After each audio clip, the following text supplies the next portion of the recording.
Hello, everyone. I'm delighted to say today on NBC Sports, we are joined by US men's national team and Fulham stars, Tim Ream and Antonee Robinson. Lads, pleasure as always to have you with us. Let's get straight into it. I want to talk to you about this partnership you have together on the pitch for the USA and Fulham. And Tim, I spoke to you before the World Cup about being in the best form of your career, how comfortable you feel. And is comfort a kind of key word to sum up your relationship with Antonee there, sat alongside you, both for the US and Fulham? Because it seems like that partnership you have on the left side of Fulham's defence just keeps getting better and better, mate. What is it down to? Yeah, I think right now we're kind of in the wrong seats, though. Orientated a bit wrong. A little bit backwards. But no, I just think it's a comfort, but it's also, it's a lot of repetition, a lot of games together over the course of the last two seasons. And just kind of understanding, each other on the pitch, and knowing where each other is going to be. And I've said it, previously, is that, I know what he's thinking and what he's going to do before he does it, and vice versa. And there are things that, that we can just say one word without, the other guy looking at each other and know what's going to happen. And it happens a lot in matches. I hear him shout my name and I know exactly what he's thinking and where he's going. So yeah, it's just a great partnership and something that, again, it's taken time, but it just works. Antonee, for you, is it you guys are both in the championship team of the year last year, and then you've translated that seamlessly to the Premier League. I mean, do you kind of echo what Tim said there, and what are some of the keys for you? Basically, yeah. So obviously repetition's a big thing. We've been playing together for a while now. We've obviously known each other for years, trained together every day, so we know kind of each other's strengths. And it's really hard to come by centre backs who are left-footed as well. So that's a big luxury to have a left-footed centre back who can kind of get me the ball in ways that a right-footed just couldn't. So that really helps my game a lot. But yeah, I kind of know what he's thinking when he's on the ball, where he wants me to run for a pass, if he even wants to give me it, or he doesn't like to give me the ball if he's just going to put me in trouble. Just that sort of understanding between us has been building gradually, and it just makes games a lot easier. Yeah, you guys make it look easy. It's almost telepathic. I mean, lucky to be at pitch side at the Cottage and see Tim. Sometimes you play the ball out to Antonee on the left wing without really looking. You just kind of know the position he's in. So is it that trust and that repetition that's key to that? And has that been a big part of the play down the left this season? Yeah, I think it is. But again, I'll go back to the communication aspect. There are times when I know I can play a ball out, but it's only because I've heard him give a shout. Right, I've heard him say something, and I know in the kind of the way we are and the way we play and the way we're set up where he's going to be. And if he's not there, again, he's already given a shout that I know where he's going to be next. And like you said, you've seen it firsthand, but it really is, and it was a big thing when we came into the season, that communication is such an important aspect of any game, any team. And we have that in spades for us, and I think that plays a huge part in the way we're able to kind of move around the pitch and be with the ball and know where the other guy's going to be. And Antonee, for you, we know Tim really well over the years, striding out the back with the ball, loving to play the ball into midfield. You seem to be able to cover him really well, and you mentioned it before there. Him being a left footer, his tendencies. Tim's played left back at times throughout his career, so there's that cohesion there, right, which is a big part of Fulham's defensive success this season. Yeah, I mean, that goes, obviously, like when you look at the way we set up to play, our manager's very big on making sure the team's balanced, because it's easy to lose your discipline and everyone want to fly forward and get involved in the attack. But on the flip side of that, we play in a league where you see it week in, week out. You could have a chance, you can hit the post, and then 8 seconds later you concede in a goal. So a massive thing in our team is making sure the team's balanced defensively, and we're all covering for each other. If for example, if Kenny's attacking, I'm going to be filling in a spot defensively, and vice versa. If Tim steps in or he steps out to close a player, I know I've got to fill in his spot. So that understanding does come straight from the top as well, to make sure that we all know where we need to be. And Tim, without giving any secrets away, are there any signals that you guys have? You said obviously communication's key, but are there sort of hand gestures or is it just a glance and a look that you both give each other sometimes to know how to defend in certain situations or attack in certain situations?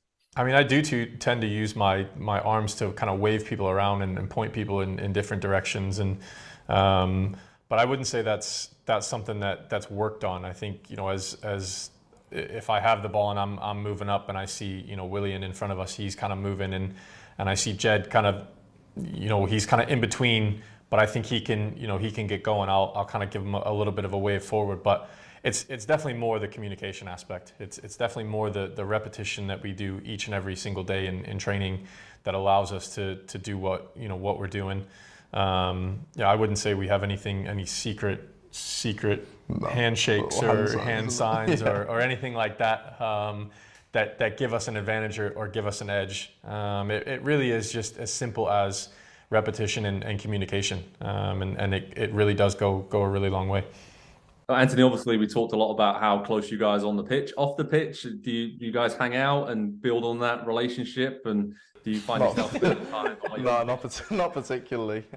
We're at very different life stages of our life. Yeah, I'm just getting used to one little nipper running around, and he's got to chase after 3 kids and 4 dogs, is it? So it's very hard to kind of match up them time frames outside of the changing room. So you know, obviously we know we're good friends, but it's very limited how much time we can spend together. I mean, we spend enough time with each other inside the changing room. I don't need to see all these guys. I need time away from these guys. Yeah. You know what I mean?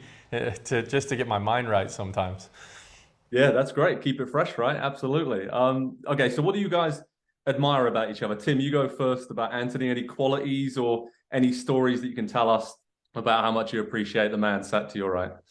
I appreciate that he makes up for my lack of pace in certain moments, but I think again that's just a complementary thing, right? We both have things that the other maybe doesn't have as much, and you know, I can fully admit that I have weaknesses just like every other player, and you know, we do a good job of you know, helping each other out, but I mean, the talent that runs through this guy's veins is just on so many different levels, whether it's piano, chess, cards, Rubik's Cube. I mean, this guy does it all. And I sit there and I think, goodness, where does he find the time? But then I realize he doesn't have 3 kids, and I understand then. So, no, I just think, you know, he's a supremely talented individual in a lot of different, you know, aspects and ways. And I admire that a heck of a lot,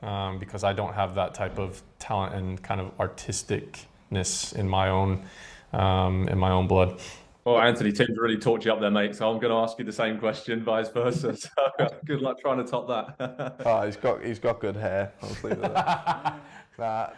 The thing for me about Tim is, I think every footballer knows what it's like to go through stages where you're under criticism and there's narratives about you that you know, kind of setting you back. I've been through it myself, like with the national team especially. There's been times where, you know, people are just like, oh, don't call him up, he can't defend, things like that, and things you don't even look for, but they end up just finding the way to your attention, that things like that. So to go from the first Prem season that I had here, where, you know, Tim didn't feature as much, I wasn't really playing with him, to then all the stuff with the World Cup, not playing many qualifiers after the first couple of windows, the championship season, how incredible he played, and just that drive to, it's not even to prove people wrong, it's just his own sort of drive to be successful and make, you know, his loved ones proud. It really resonates with me, and I love people getting sort of the fruits of their labour and being rewarded for that sort of hard work and determination, and overcoming what people say to, you look at him now, people were saying this year he probably wouldn't be playing for us, and he's probably our player of the year. So that's very inspiring for a lot of people, but it just makes me happy to see him being successful. And you guys have made us very happy as US national team fans and watching you this season. Just to say what I appreciate about you two, looking into some stats. I mean, Tim leads the team in interceptions, clearances, and successful long ball passes per 90 minutes and blocks. And Tim, somehow you always seem to be so calm. And Antonee, I mean, expected assists, you're only behind Willian and Andreas Pereira as well. So that incredible speed, you always seem to be in the right areas, like Tim mentioned, when it comes into the box. So it's been a joy to watch you both excel for the US and Fulham this season. And Tim, asking about Fulham, what's been the key to this run? Because we're looking at it now. Obviously, in terms of the defensive effort, it's been 8 clean sheets in 24 games, shutouts in each of the last 3 games heading into this week. So is that defensive solidity really been the key and why you guys are knocking on the door at the top end of the Premier League table? Yeah, for sure. And it's something that we discussed going back to last season. We know that if we can be defensively sound, if we keep clean sheets, we know we're going to have a chance in every single game, because we know we have guys that can change the game, attacking wise, as proved the other night against Brighton, with scoring in the 88th minute. So yeah, it's a hallmark of discussions and meetings with the manager and with the staff that we need to be sound defensively. I know it's simple to say, but it is something that they really drive into us, and make sure that we're completely focused, because we know we have game changers, but we have to make sure that we're doing our jobs at the back and trying to keep as many clean sheets as possible. And I think we have 5 since the restart. So we're obviously doing something right, and picking up a lot of points, and on a good run defensively, but also in an attacking sense as well. Yeah, you mentioned that there. I think only Manchester United have more wins since the restart than you guys. So that just shows the incredible form you're in. And Anthony, what's achievable with Fulham this season? Obviously, some fans would be like, oh, European qualification over maybe winning a cup and you're still in the FA Cup. Can you get greedy and say, why not both? Or is it, is there one focus and just trying to finish as high as possible and see what happens at the end of the season? I mean, Andreas said if we win every game, we win the league. So there's a chance of that. Yeah, that's his little joke going around, right? Yeah. But no, I think, we said very clearly at the start of the season that we just want to make sure we stay in the league. That's the first goal. And I think if we'd have, scraped by and just stayed up and we'd done it, playing the way we want to play and giving it that effort, then we would have all been very happy with that and took it as a successful season. But we're at a stage now where there's 14 games left, we're 6th in the league, and we can kind of look forward and be optimistic and think, one, being in the cup competitions is massive, because you don't play in tournaments thinking you're not going to win. I think we have every chance. So I don't think it's greedy to say that I think we can keep this cup run going and try and take it all the way to Wembley and winning, because we all want to win. But where we finish in the league, that's only going to keep coming down to how we continue to perform. So I think it's being optimistic and positive. We can achieve anything that we keep setting our minds to. Switching to the US focus for the last few here, lads. With a lot of American players now based in London, Chris Richards coming over, Matt Turner, obviously Christian Pulisic just down the road from you guys. Do you get together, Tim? I know you said time's a bit tight with the family and outside of football, but any of you guys hang out? And obviously the 3 lads at Leeds, it's great to see them up there as well. So that has to help with team chemistry for the US, right? So many of you playing and seeing each other more often. I wouldn't say that we get together as often. I think there's a lot more kind of texting and WhatsApping between the guys a lot more now than there has in the past. I was actually gonna host a Thanksgiving this obviously past Thanksgiving, but we were in Qatar, so that kind of changed plans. But yeah, I think it's not so much needing to get together as just making sure checking in with everyone. I'll message Sarge every now and again just to kind of check in, and it's just keeping those connections and making sure everyone's kind of in a good place, physically, mentally, where they're at with their clubs. But yeah, I just think everybody has so much going on in their lives that it's hard to kind of get everybody together and on the same page. But when the holidays come around, it's something that I at least try to touch on and make sure guys are not feeling homesick, because it's a big change being over here with without their families around the holidays. Absolutely. And final one for you, Anthony. I mean, obviously the Gold Cup's coming up, Copa America potentially after that. And then FIFA have just confirmed that you are qualified as host for 2026 World Cup. So that is officially confirmed. It's been in the works for a while. We all expected it. But what is the next step for the USA after the World Cup and getting to the last 16? What, in your opinion, needs to be the next step for the team?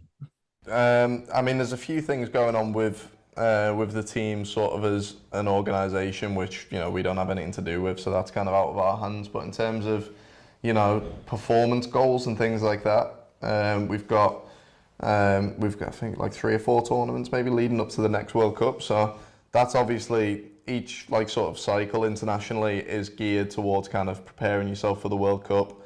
But in the meantime of that, all these tournaments we're going to, it's the best feeling in the world. Winning the first trophy I ever won professionally was the Nations League with Tim, and winning trophies, doesn't matter which trophies they are, feels amazing. So our next goals are to win as much as possible, as many tournaments as we're in, to try and be successful and win them, and then building into the World Cup. You know, it's crazy what can happen in 4 years. There's lads who have just played in this World Cup who were 19, 20 years old. They're still going to be so young when that comes around. There's going to be kids now who are 14, 15, 16 who no one's even heard of, who are going to be playing in that. So it's all exciting and it's all very promising. Looking forward to it. But we'll look to better our performance in the World Cup in terms of positioning and what round we get to. But again, we go to every tournament with an eye that we can win it. Oh, well, we hope to see that, Jensen. Just on behalf of everyone here in the USA, NBC, all the Full America fans, congrats on a great season so far. We hope to see you guys keep it going for the rest of the campaign. And thanks so much for joining us today. Really appreciate it. And good luck for the rest of the campaign. Thank you. All right. Cheers. Appreciate that. Hi there, I'm Rebecca Lowe, studio host for NBC's coverage of the Premier League. Don't forget to hit subscribe to watch more videos all season long. For even more Premier League content, from original series to live matches, head over to Peacock and be sure to tune in for Premier League mornings every weekend on USA Network and on Peacock. We will see you over there.